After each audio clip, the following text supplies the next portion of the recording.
The weight of it wasn't just in my chest, a constant, dull ache that had become as familiar as the sunrise over the Green Mountains. It was in my shoulders, perpetually hunched as if bracing for a blow. It was in the tremor of my hands when I signed a school document, in the weary drag of my feet down the polished hallways of Northwood High. For years, I had worn the mask of Robert Thorne, respected principal, pillar of the community, father. But underneath, I was a man suffocating, drowning slowly in a poison of someone else's making. Each morning, the same silent question greeted me in the mirror. How much longer? My daughter, Emily, was the bright star of my life. She was sunshine and ambition, a whirlwind of creative energy. When she left for college, a prestigious liberal arts school renowned for its art program, I swelled with pride. It was her dream, a chance to truly spread her wings. That's where Olivia came in.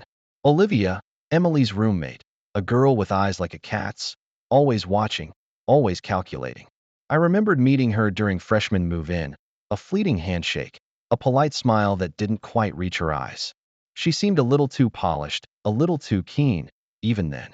But I dismissed it as nerves, or maybe just the aloofness of a big city kid new to the rural charm of Vermont. The first call came a few months into Emily's sophomore year. My phone rang late one evening, an unknown number. It was Olivia. Her voice was hushed, laced with a manufactured urgency that immediately set my teeth on edge. She spoke in vague terms, hinting at a situation, a misunderstanding involving Emily and some poor choices that could ruin her future. My blood ran cold. My Emily? The meticulous, artistic, thoughtful girl who had never given us a moment's trouble? Olivia's words were carefully chosen, painted with just enough concern to sound genuine, just enough darkness to imply real danger. She said she was trying to help, that she felt responsible as Emily's friend, but it would take money to make this disappear. A sum, she explained, that would ensure certain people kept quiet, certain records vanished, certain consequences were averted. She swore she was doing this for Emily, out of loyalty. I remember the cold dread tightening my throat, the panicked knot in my stomach. I asked for details, specifics. She was cagey, insisting on the sensitivity of the matter, the need for discretion. She painted a picture of a youthful mistake, a reckless night, a moment of weakness, spun into something far more sinister, something that could derail Emily's budding career, her scholarships, her entire trajectory. It felt like a fist clenching around my heart. The initial payment was a few $1,000s, requested in cash. I remember the furtive drive to the bank, the clammy feeling in my palms as I withdrew it, making up a story to my wife, Sarah, about an unexpected repair on the house. Olivia met me in a coffee shop in a town an hour away, a place where I wouldn't be recognized. She arrived looking perfectly composed, a small, knowing smile playing on her lips as I handed her the thick envelope. She barely met my eyes, her gaze drifting over my shoulder, taking in the room. She just said, "Thank you, Mr. Thorne. This will help Emily immensely. She's lucky to have you." The words felt like a silk scarf tightening around my neck. That was the beginning. The red flags were there, waving faintly in the periphery, but fear had blinded me. The lack of concrete details, the insistence on cash, the way she never quite looked me in the eye when she spoke of Emily's supposed transgression. My rational mind, the one I use daily to guide hundreds of students, was overwhelmed by a primal paternal instinct to protect.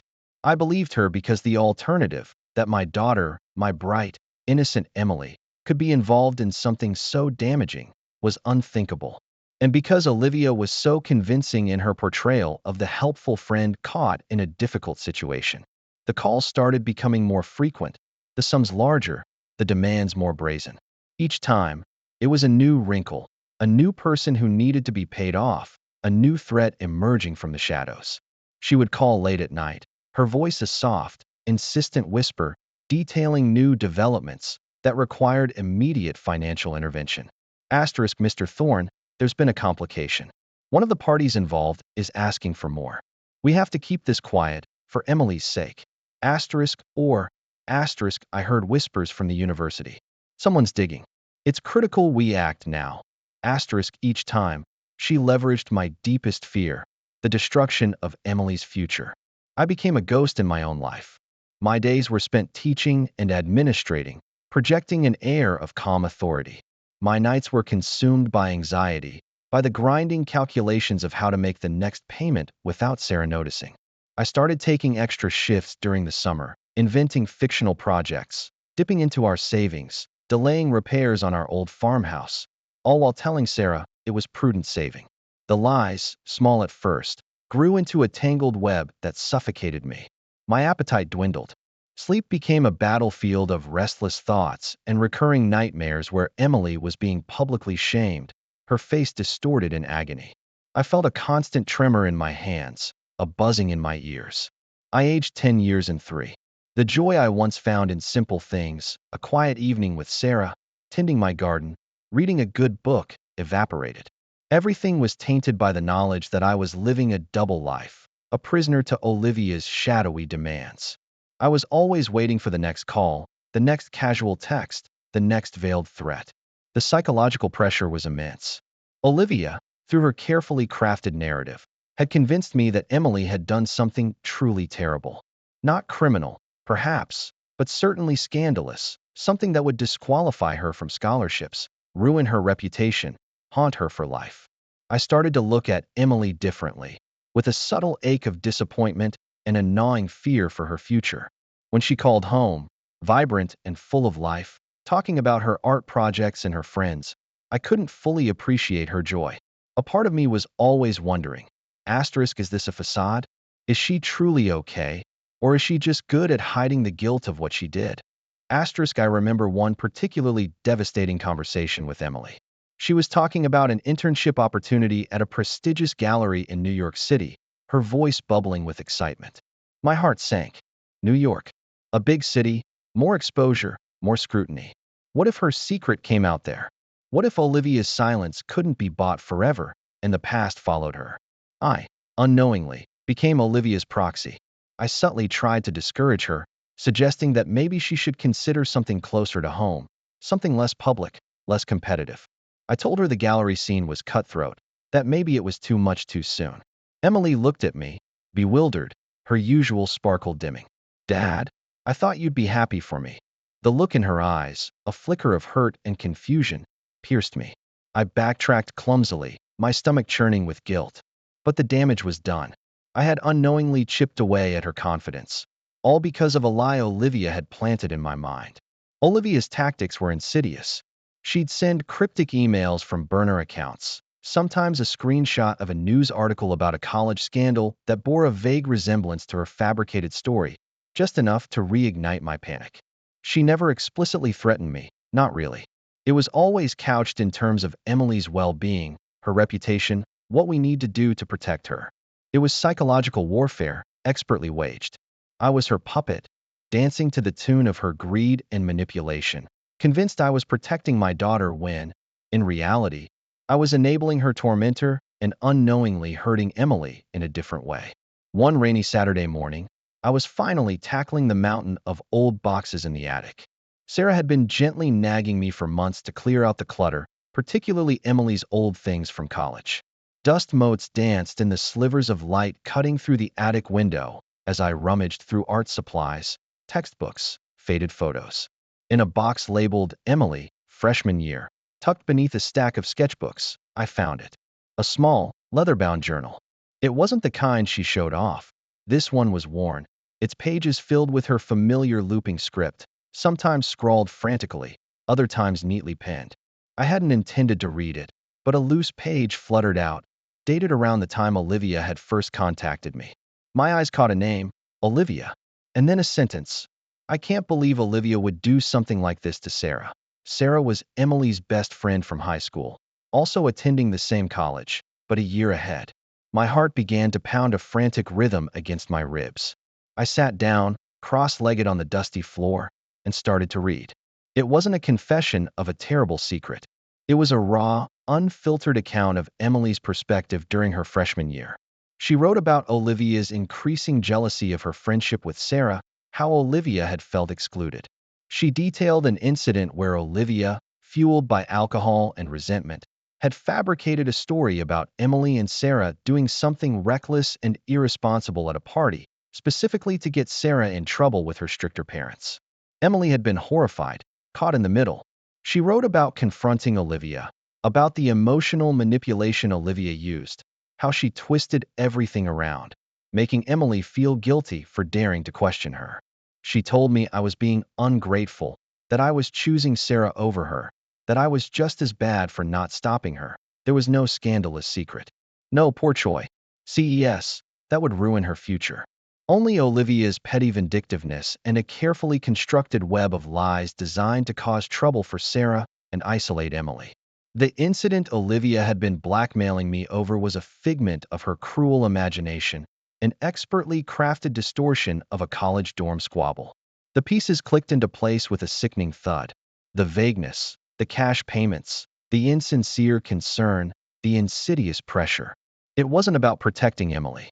It was about pure, unadulterated extortion. I felt a wave of nausea so profound it made my head spin. My vision blurred. I dropped the journal, scrambling back against a stack of old magazines, gasping for air. The attic, usually a sanctuary of forgotten memories, felt like a tomb. I had been played. For years. I had drained our savings, lied to my wife, undermined my daughter's dreams, all for a ghost. A phantom threat conjured by a manipulative girl. The rage that surged through me was unlike anything I had ever felt, a cold, clear, destructive force. It wasn't a fiery anger, but a glacial fury that sharpened every sense. The initial collapse was total. I remember just sitting there in the attic, surrounded by the detritus of my daughter's past, and weeping. Not sobbing, not bawling, but a deep, guttural cry that racked my whole body. A release of years of bottled-up fear and shame and helplessness. The fool. I was such a fool. How could I have been so naive, so easily manipulated? The humiliation burned through me, hotter than any anger. I had compromised my integrity, betrayed my wife's trust, and unknowingly hurt the very person I was trying to protect. The sheer weight of wasted time, wasted money, wasted emotional energy pressed down on me, threatening to crush me entirely. But slowly, amidst the wreckage of my self-pity and fury, something else began to stir. A spark. A cold, hard resolve. I wasn't just angry at Olivia. I was angry at myself for letting her do this. And that anger, that bitter self-reproach, became a catalyst. It was an awakening. The fear that had paralyzed me for years began to dissipate, replaced by a fierce determination. No more. Not one more penny. Not one more lie. Not one more sleepless night. I spent the next few days in a fog of methodical planning. My mind, usually focused on school budgets and disciplinary reports, was now entirely devoted to Olivia. I reread Emily's journal entries, highlighting key passages, cross-referencing dates. I went through years of bank statements, meticulously tracking every cash withdrawal, every large transfer, every dime that had vanished into Olivia's pockets. It was a staggering sum. Thousands upon thousands of dollars, money that should have gone into our retirement, into Emily's education, into simple family joys. I needed more than just the journal. I needed corroboration. I reached out to Sarah, Emily's best friend. She was now a successful architect living in Boston. It took a lot of careful phrasing, a lot of dancing around the edges of the truth, but I eventually got her to open up. She remembered the incident vividly, confirming Emily's account in the journal, adding details about Olivia's aggressive behavior, her jealousy, her talent for twisting narratives. Sarah had been a victim of Olivia's manipulation too, albeit in a different way. She agreed to write a sworn statement. Then, I found contact information for a couple of other students who had been at that college party, subtly inquiring about the drama from that year. Their memories, though hazy, corroborated bits and pieces, confirming Olivia's reputation for stirring trouble and playing mind games. The puzzle pieces were assembling, forming an undeniable picture of Olivia's elaborate fraud. Each piece I found fueled my resolve. The fear was gone, replaced by a cold, righteous anger. I practiced the conversation in my head, rehearsing Olivia's likely reactions, anticipating her lies. I would not be the trembling, fearful man she had known. I arranged the meeting. I told Olivia I had another payment for her, a final substantial one, hinting at a new development that required a large sum to keep quiet. Her voice on the phone was smooth, expectant, almost gleeful. She suggested the same remote coffee shop we'd used before. I agreed. I packed a briefcase, not with cash, but with the evidence I had meticulously collected. The journal, photocopied and highlighted. Sarah's statement. The bank records, neatly organized. The testimonies from other former classmates. It was a dossier of her deceit. The air in the coffee shop was thick with the scent of stale espresso and my own surging adrenaline. Olivia arrived, precisely on time, looking impeccably put together, a designer scarf draped artfully around her neck. She slid into the booth opposite me, her eyes glinting with a familiar, predatory satisfaction. She smiled, a little too wide, a little too pleased. Asterisk Mr. Thorne, it's good to see you. I trust everything is under control? Asterisk her tone was casual, but the unspoken threat hung heavy in the air. I didn't offer a handshake. I just looked at her, truly looked at her for the first time in years, stripping away the fear that had clouded my vision. She was just a woman, no longer a monstrous shadow. Asterisk under control, Olivia? No, not really. Asterisk my voice was steady, betraying none of the years of terror she had inflicted. But it will be. I pushed the briefcase across the table. She looked at it, then at me, a flicker of confusion in her eyes. Asterisk what's this? I thought we were doing cash. Asterisk things have changed, I said, my voice low. Asterisk go ahead. Open it. Asterisk she hesitated, her composure wavering for a split second. Then, with an exaggerated sigh, she unlatched the briefcase. Her eyes scanned the top document, a summary of bank transfers, the sheer enormity of the numbers laid bare. Then her gaze dropped to the journal, its worn leather cover unmistakable. Her face went slack. The confident smirk vanished, replaced by a look of dawning horror. She flipped through the pages, seeing her name, seeing Emily's furious, honest words. Her eyes darted to Sarah's sworn statement, then to the compiled classmates' accounts. Her breath hitched. The carefully constructed mask of indifference shattered. What is this, Robert? Her voice was no longer smooth, but sharp, brittle. Asterisk this is nonsense. You can't believe this. This garbage. Asterisk it's not garbage, Olivia, I said, my voice rising slightly, infused with years of suppressed anger. Asterisk it's the truth. And it's all here. Every lie you told, every payment I made, every shred of your pathetic little scheme. Asterisk she tried to regain control, a desperate attempt to bluff her way out. Asterisk you're making a mistake. Emily. She confessed everything to me. She was terrified. I was just trying to help her. Asterisk her voice was high-pitched now, a frantic whine. No, I said, shaking my head slowly. Asterisk Emily didn't confess anything, because there was nothing to confess. She wrote the truth in her journal, Olivia. The truth about you. Your jealousy, your manipulations, your lies. You invented a tragedy to extort me. You preyed on a father's love for his daughter. Asterisk her face was pale, blotchy. Her eyes darted around the coffee shop, as if looking for an escape route. Asterisk you don't understand. This is crazy. If you do anything, if you tell anyone, I'll expose Emily myself. I'll tell everyone what she really did. I'll ruin her. Asterisk the veneer of civility was gone, replaced by raw, panicked malice. Her words were venomous, revealing the true depth of her cruelty, her monstrous willingness to hurt Emily even now, as her scheme unraveled. No, you won't, I said, my voice cutting through her desperate threats. Asterisk because you have nothing, and I have everything. Asterisk I took out my phone. Asterisk the police are expecting my call. The district attorney is going to be very interested in this evidence. Extortion, fraud, years of it. I'm sure they'll also be interested in how many other families you've done this to. Asterisk her eyes widened in terror. She stumbled out of the booth, her chair scraping loudly across the floor. She mumbled something incomprehensible, a mix of pleas and curses, before fleeing the coffee shop, leaving a wake of bewildered stares. I watched her go, a strange lightness filling my chest. It wasn't triumph, not exactly. It was the feeling of a heavy, suffocating weight being lifted. That night, I went home and, with a trembling voice, told Sarah everything. Every lie I had told her, every secret payment, every agonizing moment of fear. She listened in stunned silence, her face a mask of disbelief, then hurt, then anger. She cried. I cried. The betrayal stung her deeply, not just from Olivia, but from my secrecy. But beneath it, I saw understanding. She saw the desperation, the misguided love that had driven me. It was a long, painful conversation, but it was honest. And for the first time in years, I felt truly free. The legal battle was long and messy, as these things always are.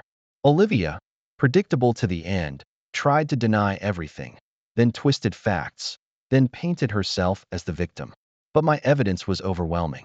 The journal entries, the corroborating statements, the irrefutable bank records. The truth came out, not just in the hushed confines of a courtroom, but in the small town of Northwood, Vermont, and eventually in the state news. Emily's dark secret, the one I had feared for so long, was revealed as nothing more than a malicious fabrication, Olivia's petty revenge. Emily was exonerated, her name cleared of any fabricated wrongdoing. Olivia was charged with extortion and fraud. The public humiliation she had so gleefully inflicted on others now became her own. She eventually pleaded guilty to a lesser charge in exchange for a lighter sentence, but her reputation, her future, everything she valued, was shattered.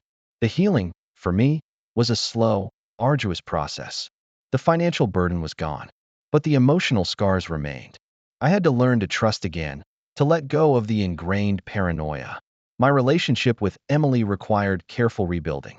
She was hurt, deeply so, that I had believed such a terrible thing about her, that I had kept it from her for so long. She felt betrayed by my silence, by my misguided attempts to protect her. But she also understood. She saw the fear in my eyes, the desperation that had driven her father to such lengths. Slowly, cautiously, we started talking, truly talking, for the first time in years. We talked about her college experience, about friendships, about the complexities of trust. We laughed about silly things, grieved over lost time. We found common ground in our shared experience of Olivia's cruelty. Our bond, once fractured, began to mend, stronger and more honest than before. I'm still the principal of Northwood High. My hair is a little grayer, the lines around my eyes a little deeper. But the constant shadow that used to follow me is gone. The dull ache in my chest has faded to a quiet memory. I look at Emily now, thriving in her art career, fearless and independent, and I see the vibrant, resilient woman she always was, untainted by Olivia's malice. I realize now that true protection isn't about hiding from the truth or buying silence. It's about facing it, head on, with courage and honesty. It's about being present, truly present, for the people you love. The road was long, filled with pain and regret, but I found my way back. Back to myself, back to my family, back to a life free from the suffocating grip of fear. It's a bittersweet freedom, knowing the price I paid, but the air I breathe now is clean, crisp, and full of the promise of an honest future. And that, I've learned, is worth everything.